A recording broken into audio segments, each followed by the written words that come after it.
कि जैसे ही ईरान और अमेरिका ने साइन किया कि चलो भाई अब से नहीं लड़ेंगे, भारतीय बाजार खुला, डिप से नीचे चला गया।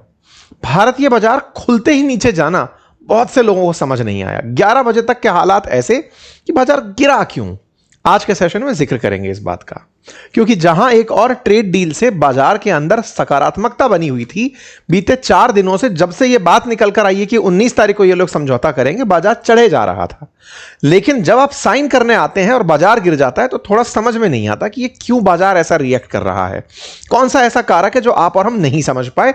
ऑयल प्राइस गिर रहे हैं, स्टॉक बढ़ रहे हैं, सब तरफ पॉजिटिव चीजें चल रही हैं, भारतीय बाजार गिर पड़ रहा है। सबसे पहला कारण थे ये व्यक्ति। कौन है ये व्यक्ति? असल मायने में फेड के अंदर नए चीफ आए हैं। जैसे अपने यहां पर आरबीआई के चीफ होते हैं, ऐसे यहां पर फेडरल जो बैंक है अमेरिका की, जो आरबीआई की तरह अमेरिका की आरबीआई है, उस बैंक के अंदर हाल ही में उनके हेड आए हैं। केविन वॉश नाम है। केविन वॉश जो कि ट्रंप के पसंदीदा व्यक्ति हैं, उन्होंने ट्रंप के अनुसार काम नहीं किया। ट्रंप ने इन्हें जयराम पॉवेल को हटाकर नियुक्त किया था। जयराम पॉवेल जाने जाते थे कि वो फेड की जो रेट्स हैं उनको कम नहीं करते ट्रंप के कहने पर। ट्रंप का कहना यह था कि आप इंटरेस्ट रेट्स को कम क्यों नहीं करते, लोगों के पास ज्यादा पैसा होगा तो आर्थिक वृद्धि होगी। लेकिन केविन वॉश और इनसे पहले जयराम पावेल इस तक के लिए तैयार थे कि मेरा पद चला जाए, कोई दिक्कत नहीं है। तो ट्रंप ने उनके पद को, कार्यालय को कंटिन्यू भी नहीं करवाया और जयराम पावेल पद से हट गए। उनकी जगह जिन्हें बिठाया उनसे उम्मीद थी कि यह हॉक आई वाला व्यक्ति बाजार के अंदर फेड रेट्स को कम करेगा, लेकिन इन भाई साहब ने फेड रेट्स को कम नहीं किया। अब ये फेड रेट्स की क्या कहानी है वो मैं आपको बताता हूं। तो असल मायने में, और हमको इस बात का क्या फर्क पड़ रहा है, आपको जब मैंने ये आंकड़ा दिखाया थोड़ी देर पहले कि भारत के अंदर विदेशी मुद्रा कितनी निकली, यानी कि फॉरेन इंस्टीट्यूशनल इन्वेस्टर्स हमारे यहां से 854 करोड़ रुपए आज भी निकाला नेशनल स्टॉक एक्सचेंज से, तो ये विदेशों से पैसा निकालने की जो प्रक्रिया है ना, जो विदेशी निवेशक आया हुआ है और वो भारतीय बाजार से पैसा वापस खींच के निकाल जा रहा है, उनमें इन चीजों का बड़ा योगदान होता है। किन लोगों का? जो ये तरह की फेडरल बैंक की पॉलिसीज होती हैं उनका। क्यों? इसको आसान रूप से ऐसे समझिए कि वहां की बैंक अगर आपको यह कहें कि हम 3.5% आपको ब्याज यहीं पर पैसा रखने का दे देंगे, तो आप भारत की तरफ क्यों जाएंगे? ऐसे समझिए कि अमेरिका के अंदर या विकसित राष्ट्रों में, जैसे अपन जापान भी ले लें, फ्रांस भी ले लें, इन देशों में क्या होता है कि इंटरेस्ट रेट बहुत कम होता है और यह माना जाता है जितना विकासशील राष्ट्र है उसकी ब्याज दर उतनी ज्यादा होती है, विकसित होते होते इंटरेस्ट रेट कम हो जाती हैं। इसके पीछे का कारण यह होता है कि फाइनेंशियल इंक्लूजन हो ही चुका है, तो फिर लोगों तक रिसोर्सेज इजीली एक्सेसिबल हैं। जब नहीं है तो डिमांड पैसे की ज्यादा है। एनीवे, तो ऐसे में अमेरिका अभी भी उच्च ब्याज दरों की तरफ चला हुआ है, जिसको ट्रंप चाहते हैं कि ब्याज दर कम हो।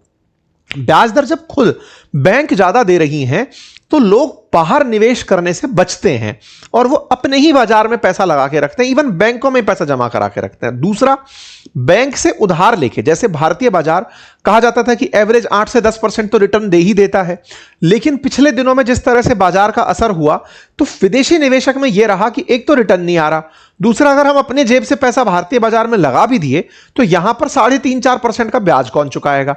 तो निवेशक ने पैसा निकालना जारी रखा। अगर भारतीय बाजार बढ़ रहा होता और जो वहां की फेड रिजर्व की जो इंटरेस्ट रेट है उनको कंपीट कर रहा होता तो डेफिनेटली वहां से हमारी तरफ निवेश आता।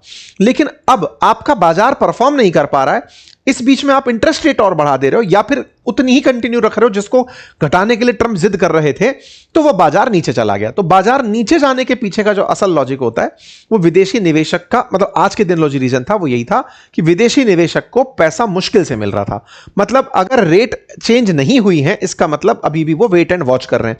अगर वो बढ़ा देते तो वो महंगाई नियंत्रित करने के लिए होते। अमेरिका में ऑलरेडी महंगाई बढ़ी हुई है, इसलिए ट्रंप कह रहे हैं कि भैया रेट घटा दो ताकि अर्थव्यवस्था को प्रोत्साहन मिले। ठीक है, तो ऐसे में क्या हो सकता है, तो विदेशी निवेशक जो है वो पैसा निकाल के अमेरिका की तरफ भागता है और जब वो भागता है तो बाजार गिरता है। जब वो गिरता है तो डॉलर कम होता है। विदेशी निवेशक तो डॉलर में आया था, डॉलर कम होता है तो रुपया गिरता है, तो रुपया कमजोर हो जाता है। और ऐसे में हमने जितना भी उधार लिया होता है विदेशों से, वो भी हमारे लिए महंगा हो जाता है। तो इसका असर हमारी डोमेस्टिक कंपनियों पर भी दिखने लगता है। इसका मतलब यह हुआ कि आज जो घटना देखने को मिली उसका ट्रेड डील से कोई लेना देना नहीं था, उसका वहां की नीतियों से लेना देना था। विदेशी निवेशक के भागने से भारतीय कंपनियों पर भी असर पड़ा था। ये जेरोम पावेल हैं, ट्रंप इनको पसंद करते ही नहीं रहे। उन्होंने कहा कि नहीं साहब, तुम हमारे लिए फेड की इंटरेस्ट रेट नहीं कम करते, मैं अपना आदमी बिठाऊंगा। इन्होंने केविन वॉश को बिठाया, लेकिन केविन वॉश भी वैसा नहीं किए जैसा कि उनकी चाहत में था। तो उम्मीद है कि अब आपको यह बात समझ में आई हो। क्या इससे हमें कुछ फायदा मिलेगा? तो देखिए, कुल मिलाकर के अब जब से ट्रेड के अंदर अभी रास्ता खुला है, यानी कि जब से स्ट्रेट ऑफ हॉर्मुज की बात सुनने में आई है, तो बाजार ने ओवरऑल पॉजिटिविटी दिखाई है। आज भी ओवरऑल बाजार बढ़कर बंद हुआ है, और होना भी चाहिए, क्योंकि भारत में तेल सस्ता होगा, हमारी महंगाई कंट्रोल में आएगी। क्योंकि अभी जो होलसेल महंगाई थी हमारी, वो बहुत बढ़ी हुई आई थी। हमारे रुपए को भी मजबूती मिलेगी, जिससे कि हमारे इंपोर्ट सस्ते होने लगेंगे। एलपीजी की सप्लाई में भी राहत आएगी, तो हमारे बहुत सारी चीजों में फायदा होगा। तो आने वाले समय में भारत के लिए विकल्प खुलने वाले हैं। तो बाजार सकारात्मक रूप से रहेगा हॉर्मुज के खुलने के बाद में। ठीक है, क्या भारत में ईरान का तेल आ पाएगा? तो जिस तरह की बातें चल रही हैं, ट्रंप ने जिस तरह से ईरान को राहत दी है, वहां से उम्मीदें यह भी हैं कि हमें चाबहार पोर्ट भी एक्सेस में मिल जाएगा और हमारे पास तेल भी आएगा।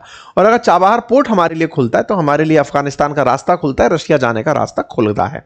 तो कुल मिलाकर बात इतनी ही है। तो उम्मीद है कि आपको यह फैक्ट समझ में आया हो। अगर जानकारी पसंद आई हो तो साथियों से साझा करें, चैनल पर नए हैं तो सब्सक्राइब करें, और